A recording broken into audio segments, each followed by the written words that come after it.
नमस्कार मित्रों।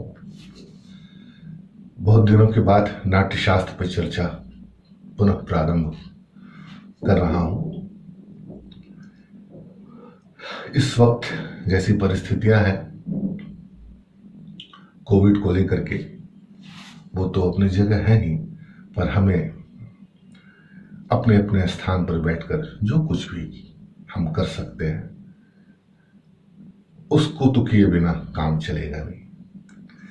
तो पूरी नाट्यशास्त्र पे चर्चा करने की मेरी इच्छा है, और वह भी बहुत दूसरे ढंग से, जिस पर बहुत कम विचार किया गया।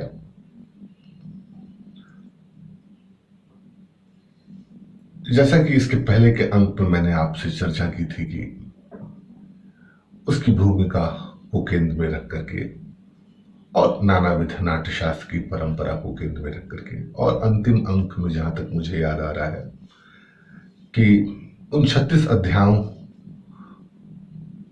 का बहुत ही संक्षिप्त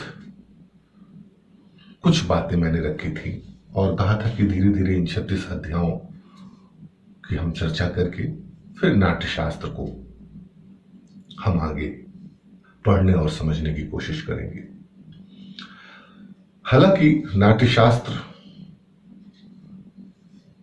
को पढ़ने लिखने और समझने वाले लोग एक तरह से लक्षण ग्रंथ की तरह देखते हैं, पर जिस परंपरा से हमने नाट्यशास्त्र को समझा, अभिनवगुप्त की परंपरा से खासकर हमने नाट्यशास्त्र को समझा, और वही एक ऐसे कारण बने जिनके नाते हम नाट्यशास्त्र को आज समझ पा रहे हैं। उनकी व्याख्याओं को आप पढ़ें तो लक्षण ग्रंथ के लिए जो उपयोगी तत्व हैं, जो उपयोगी बातें हैं, वह तो आचार्य ने रखी ही हैं, आचार्य अभिनवगुप्त ने, पर उसके पीछे उन्होंने बड़े ही दार्शनिक और बड़े ही तात्विक तत्वों की भी चर्चा की है।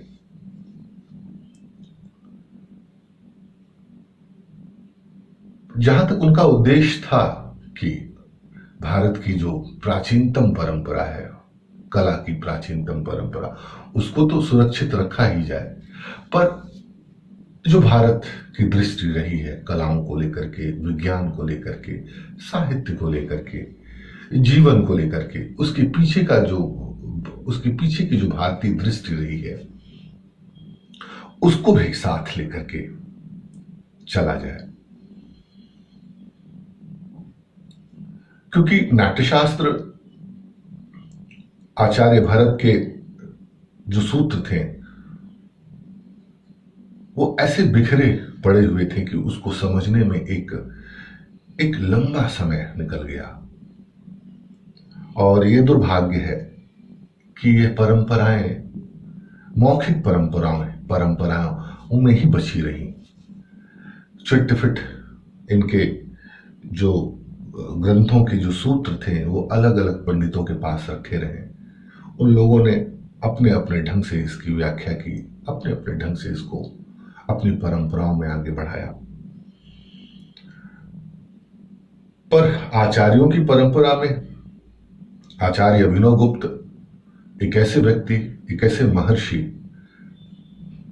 हम लोगों के बीच आए जिन्होंने इन सूत्रों को जिस तरह से व्यवस्थित किया और आचार्य भरत के मंतव्यों को जिस तरह से सामने रखा, नाट्यशास्त्र फिर खुल सकी। आचार्य अभिनव को पढ़ते वक्त आपको यह समझ में आएगा कि जहां वह इसके लक्षणों की चर्चा कर रहे हैं, उसके साथ ही साथ वह इसके दार्शनिक और भारतीय चिंतना, भारतीय मनीषा की जो दृष्टि है साहित्य को देखने की, जीवन को देखने की, दर्शन को देखने की, वो भी पीछे से इसको धीरे धीरे ला रहे हैं।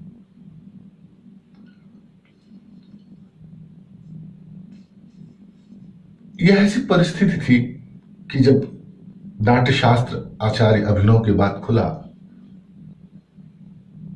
तो कहते हैं कि अगर खजाना हाथ लग जाए तो पहले तो उसे बटोर लेने की मंशा लोगों के अंदर होती है, अपने अपनी तिजोरी में रख लेने की मंशा किसी को भी मिल जाए, ये स्वाभाविक है। तो आचार्य के लक्षण सूत्र जो खुले कलाकारों के सम्मुख, आलोचकों के सम्मुख, विद्वानों के सम्मुख, उन्होंने अपने अपने ढंग से उन रत्नों को अपनी अपनी तिजोरी में रख लिया। हालांकि कुछ परंपराएं ऐसी रही पंडितों की, विद्वानों की, बुद्धिजीवियों की, साधकों की, जिन्होंने आचार्य अभिनव के मंतव्य को, उनके पार्श्व के मंतव्य को भी समझने की कोशिश की, बहुत कुछ समझाया भी।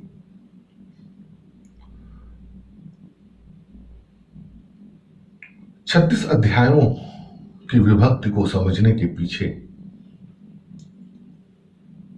दरअसल यही मापदंड होना चाहिए, जिसकी चर्चा मैं आपके सामने रखूंगा।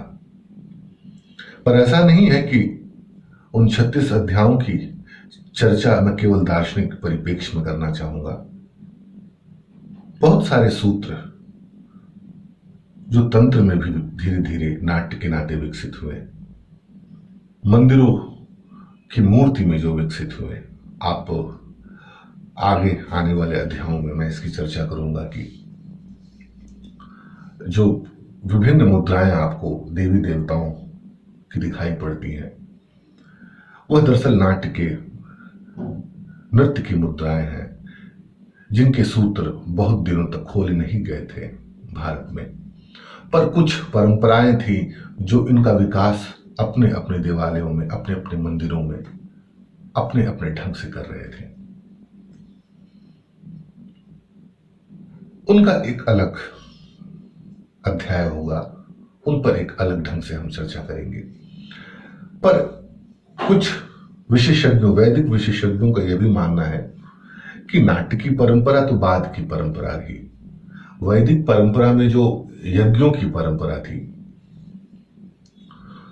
उस यज्ञ की परंपरा से उस देवी देवताओं की मूर्तियों का और उनके चित्रात्मक पद्धति का विकास हुआ।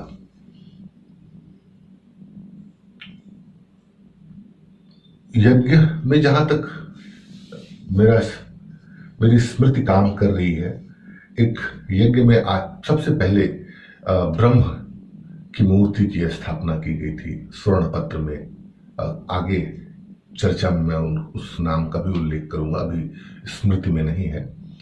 तो वो स्वर्ण पत्र में यज्ञशाला जो बनती थी, उसमें उस स्वर्ण पत्र में एक चित्र बनाया जाता था और फिर यज्ञ के जो और उपक्रम है वह किए जाते थे, और वह स्वर्ण पत्र में देवता की एक चित्र बनाया जाता था। कुछ वैदिक पंडितों का यह भी मानना है कि यहीं से विकास हुआ देवी देवताओं का। खैर, इसके विश्लेषण पे हम लोग बातचीत करेंगे।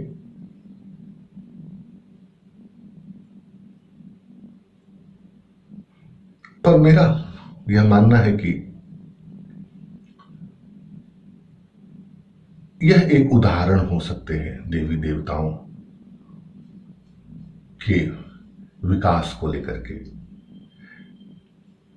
मनुष्य के चित्त में तो जब से वह है तब से ही देवी देवताओं के चित्र, जिसे कहते हैं उर्दू में इल्हाम, उसे होते रहे हैं। क्योंकि आप किसी बच्चे को देखें, यह अलग बात है कि जब वह थोड़ा बड़ा हो जाता है तो अपने हीरो की चित्र, अपने चाहने वाले के चित्र को वो बनाने की कोशिश करता है। पर मनोवैज्ञानिकों का ऐसा भी मानना है कि जिन बच्चों के सामने कोई दृश्य भी ना हो, अगर उन्हें पेंसिल पकड़ा दिया जाए तो वह कोई एक रेखा खींचते हैं, वह कोई एक ऐसा चित्र खींच देने के लिए सादे पेज पर व्याकुल रहते हैं जिससे आप कोई भी एक आकृति को धीरे धीरे निर्मित कर सकते हैं। कुछ लोगों का तो यह मानना है कि यह तो सहज है, किसी भी बच्चे के हाथ में पेंसिल दे दिया जाए तो कोई ना कोई तो आकृति खींच ही लेगा।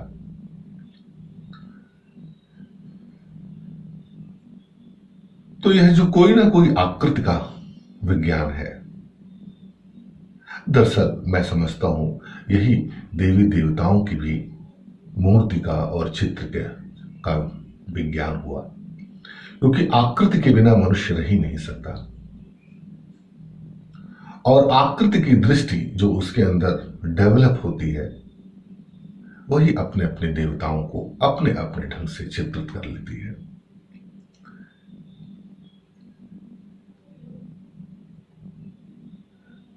जीवन, जगत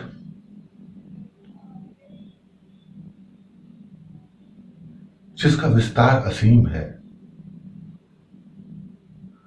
उस जगत के भी विषय में जब हम विचार करते हैं तो हम बिना आकृति के नहीं कर पाते। तो आकृति